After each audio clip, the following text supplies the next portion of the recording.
Hey there, today we're going to talk about plant taxonomy as a continuation of Unit 1. Now, taxonomy is actually the naming of things. And so we did a little bit of that last time. We talked about the broad categories of the plants. We talked about the bryophytes, the mosses and their kin. We talked about the pteridophytes a little bit, the ferns and their kin. And we're going to take a look on our field trip at a lot of gymnosperms.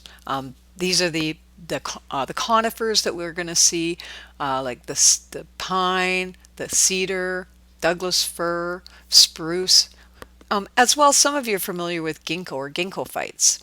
Now, the term gymnosperm is kind of interesting. Gymno means naked, and sperm means seeds. So these are plants that have seeds, but they're not within a container. They're naked. Angiosperms, or flowering plants, have an ovary. The angio here refers to vessel or container, and sperm refers to seeds. So the seeds are in some kind of a container, which is an ovary.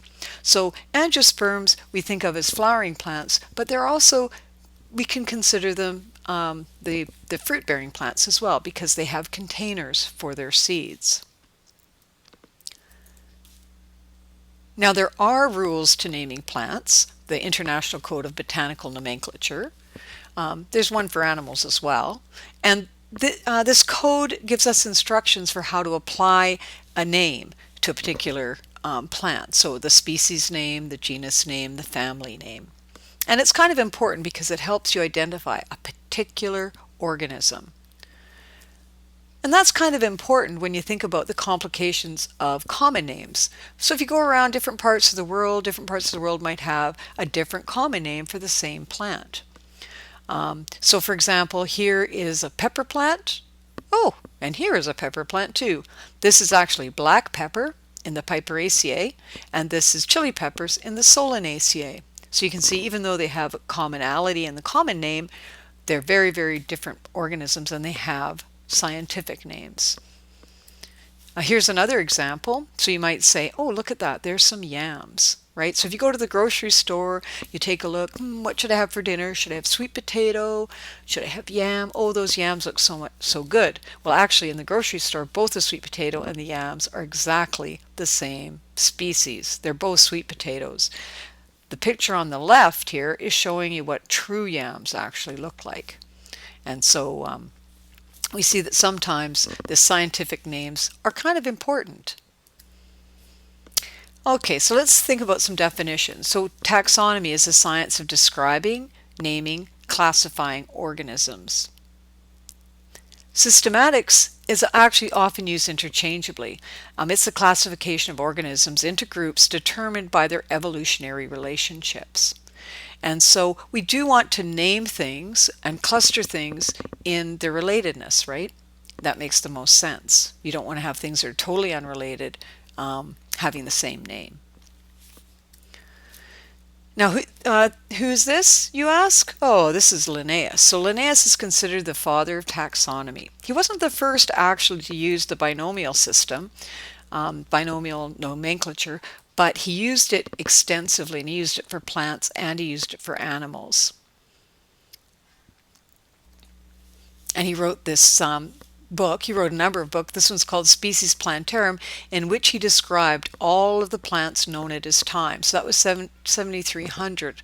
And this is kind of during age of exploration, where new countries and lands were being explored and new plants were being identified by Europeans, and so they were given names. So Linnaeus comprehensively gave binomial names to many, many organisms. So binomial nomenclature means that each organism has a name of two parts. The first is the genus, which is often a noun or a name from Greek mythology, which is quite common, and indicates a group of organisms that are very similar. So that's what I mean about relatedness. They're all related, very similar. So for example, alder, the common name, alnus is the scientific name, and it is the ancient Latin name for alder. Another genus that you might see is Daphne, which is the name of a river god's daughter in Greece. Another example, fuchsia. It was named after Leonard Fuchs, who's a German physicist and herbalist in the middle of the 1500s. And that's quite an honor to have a plant named after you, especially if you never saw it. So he was in Europe, Germany, whereas this plant is actually native to South America. And he never actually saw the plant, but somebody honored him by naming it after him. Lots of different examples. This plant is called Echinops, and Echinops comes from the word echinos, which means hedgehog. And actually, what's kind of funny is that there's also an echinops in the zoological world too. So this is Echinops, which is a type of a hedgehog, and Echinops, the plant, as well. So kind of is a bit confusing. Now the second part of the name denotes a species. It's called the specific epithet, which is always prefaced with the genus. So those two things have to go together. So for example, Alnus rubra means red alder. Those two names together make up the scientific name. And that's what we mean by binomial, two parts. Rubra is Latin for red. So other plants will have that same specific epithet. Quercus rubra is red oak. And some names are kind of funny. So this is tulip tree, Liriodendron tulipa, and lirio means lily, so it's lily tree tulip. Scientific names are kind of fun. Well, this is a really interesting example. So this is a trip I did to Cambodia, Angkor Wat actually, and we're walking along among the ruins and looked up and there's this little kid way up in the tree. And what he was doing was cutting branches off, and they were dropping to the ground. His mom was standing there at the bottom, and I looked at these fruits, and I thought, oh, that looks pretty interesting. And I asked the woman, what do you do with it? And we couldn't understand each other, but I got the idea that they used it for medicine. So I went back to my room, and of course I had a plant about medicinal plants of the region. So I took a look and identified it, and found out it was called Strychnos nux vomica. Nux means seed, and vomica means vomit-inducing. And actually, what it produces is this substance called strychnine, which is nasty. And you can see it's got its little nitrogen sitting in an aromatic ring. So that can tell you it's an alkaloid. And so here I picked it up like a fool because I didn't really know what it was, which was not a good idea because it's really, really highly toxic. If you know anything about strychnine, it actually has been used since the 1600s as a pest control for dogs and cats and other vertebrates, birds and things. It's also used in performance enhancing in athletics at the early 1900s. It was supposed to help people lose weight because it had kind of a convulsive, it's a neurotoxin, it has kind of a convulsive type of activity, and so people thought that it was similar to caffeine, which turned out it wasn't. It was very, very toxic. And if you read lots of murder mysteries, you'll find like Agatha Christie and whatnot use strychnine quite often as a device of murder. Anywho, here's another interesting one. Ferula asafoetida has many common names. Devil's dung, merde de diable, which is pretty much the same thing. And then some people call it the food of the gods. It's actually sort of a root resin from this plant. It kind of looks a little bit like fennel. It's also been called devil's fennel. And it's in the same family, in the Apiaceae family, which is also the carrot family. And it's used as spice curries. And when I first smelt it, I thought, ugh. But actually, after I've eaten a little bit of it, now when I take a smell, it makes my mouth water because it actually adds a very nice quality to curries.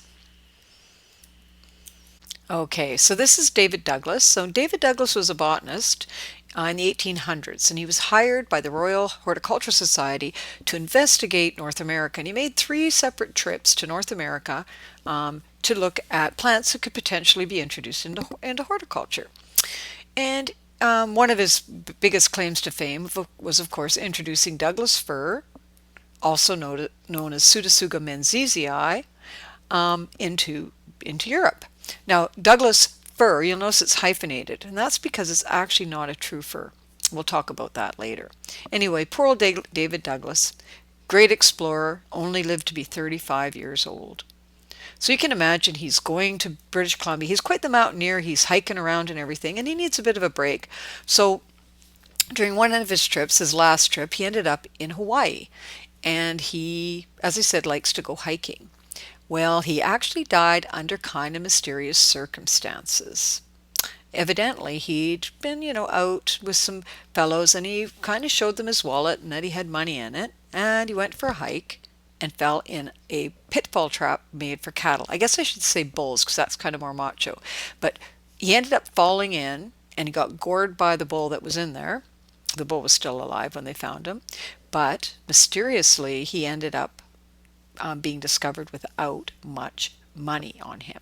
So the moral of the story is don't flash your cash. Okay, anyhow, and then we have the Pseudotsuga menziesii, which is the scientific name, pseudo meaning false, and suga meaning hemlock. Menziesii was named after another famous botanist that we're going to talk about a little bit later. And he lived to a ripe old age, so he wasn't flashing his cash. So plant classification is hierarchical. So there's many different categories. So for example, we can take a look at the broad category of Plantae, and we see that there are a number of different phyla. One of them is the Coniferophyta. Within Coniferophyta, there'll be a number of different classes. One of them is in Coniferopsida. So basically what we're showing you here is the hierarchy within which you would find Picea sitchensis. And what you'll notice is the phylum is annotated with Ophyta, class with Opsida, order with Ales, family with Acaea. So you know what rank you're looking at with the endings. And you'll notice the genus name and the species. So remember, the species name has the genus and the specific epithet, and they're italicized, right? So if you're typing them, you always italicize a genus and species name. Or if you're printing them out, i.e. on a quiz or on an exam, you always underline them. And I'm a bit of a stickler for that, so that's a kind of a good hint for you. This is just another way of visualizing this whole idea of hierarchical classification. So for example, Lilium superbum, is the species name. Lilium has a number of different species in it, including Lilium superbum. If we take a look at the family in which it belongs, it not only includes things like Lilium, but it also includes Tulipa. Okay, so the categories become kind of nesting as you go up. The other thing you might notice is that there's often a letter at the end of a scientific name. So Zea mays, the scientific name for corn, has an L after it. Now the L actually stands for the person who named that species. Okay, so L, which may come as no surprise to you, is actually indicating that Linnaeus named Zea mays. Osage orange, an interesting plant we'll talk a little bit more about later, Maclura pomifera. Now you'll notice it has two things after it. It has a name. This is actually denoting Rafinesque Schmaltz is one authority, and then we have Schneider. So what happened was that Rafinesque Schmaltz initially named it Ioxylon pomiferum. But later on it was decided that it actually belonged in a different genus, in Maclura, and Schneider renamed it. And so both authorities actually get some credit. And so you see that sometimes the authority gives you a little bit of a historical background to the species name. Kind of interesting. Now you might not be surprised to find out that peaches and nectarines are actually the same species but different varieties. And varieties can occur from like geographic separation of plants so that they diverge a little bit, but not enough to make a whole new species. Or a lot of times it's human domestication that causes variety. So we'll talk more about that later on. There's also a whole system of naming cultivated plants, and it's called the International Code of Botanical Nomenclature of Cultivated Plants. And a cultivar is just sort of a variety. It's sort of a distinguishable assemblage, and mostly it's cultivated plants, so cumins, a cultivar. And cultivar names are not the same. They don't have to be Latinized, and parts of them don't have to be italicized. So, for example, rosa and peace is a variety of a rose that's given this, that's a cultivar. We can also say rosa cultivar peace, and notice that the peace again is not italicized. This is a nice example. Some of you may be familiar with this plant, Osteospermum. And then there's this really neat cultivar. I've seen it around quite a bit this year called pink whorls. Notice they've got these little italics, or variety pink whorls. Again, two different ways of representing a cultivar. We're going to be talking more about members of this family. This Osteospermum is in the Asteraceae family, the largest of the plant families, and it kind of looks like a daisy flower. It's not really a flower, actually, it's an inflorescence. And what's neat about this group is that this is a whole bunch of flowers. So these are a type of flower called ray florets, and then it's got a whole bunch of disc florets in the middle. So kind of interesting, and we're going to learn about those in the field and also in the lab. Another type of classification are hybrids, and this is when we do crosses. And so here is a member of the mint family, the Lamiaceae family, and it's peppermint. And it's actually a hybrid between Mentha spicata, which is spearmint, and aquatic mint, Mentha aquatica. And these are the two different plants crossed to give us peppermint. Kind of neat, huh? So we've been talking a little bit about the classification system and how it's hierarchical. And that means, of course, using kingdom, phylum, class, order, family, genus, and species. There is another way of looking at taxonomy, though, and that's called the phyllocode. And instead of looking at all those different categories, what it does is it focuses on the branches of a tree and uses the branch as a taxon.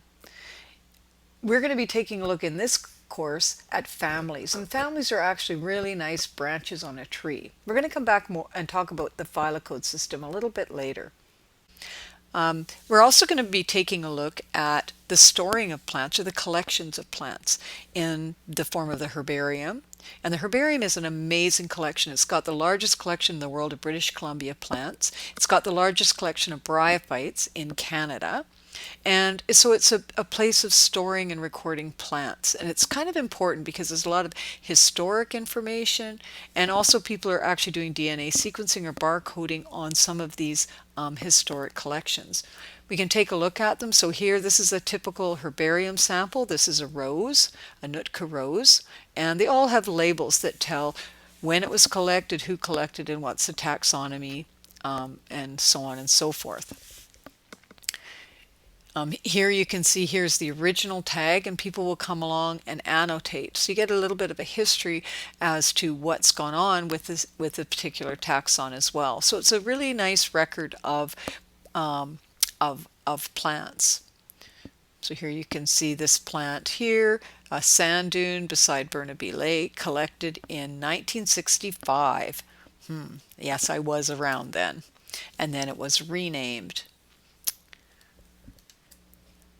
We also have historic kind of specimens. So this is called an isotype. So there's many different kinds of type specimens. A holotype, H-O-L-O type, is the actual specimen that was used to denote a particular species. So if somebody finds a new species, they collect it.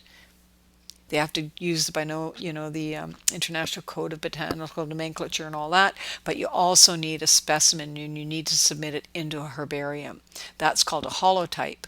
The isotype is another sample that represents the holotype. So it's almost as important because it's a reference saying that this is a particular species. Okay? So these are the dried plant collections, and of course there are living collections as well, and botanical gardens are amazing for that. UBC has a huge collection at their botanical garden. We're going to see that. But there's also things like arboretums. We're going to be going on a field trip to the old UBC Arboretum, and you'll see the collection of trees that actually were originally planted as part of a botanical garden as well. So collections can be living, and they could be dead. When we identify plants, what are some of the tools that botanists use for identifications? We often use books. This book here, Plants of Coastal British Columbia, I recommend that every one of you get that book. really lovely, nicely organized. The Flora Pacific Northwest here is a bit more of a tool, I guess. You'd actually, if you went out to find a plant and then you wanted to identify it to species, you would use this. It's a dichotomous key, and we'll talk more about keys later on. Nowadays, we do what's called barcoding to identify plants, taking a look at DNA sequencing. So there's many different ways and tools that botanists used in plant identification. Anyhow, that's a whirlwind tour of plant taxonomy, and we'll talk to you later. Bye for now.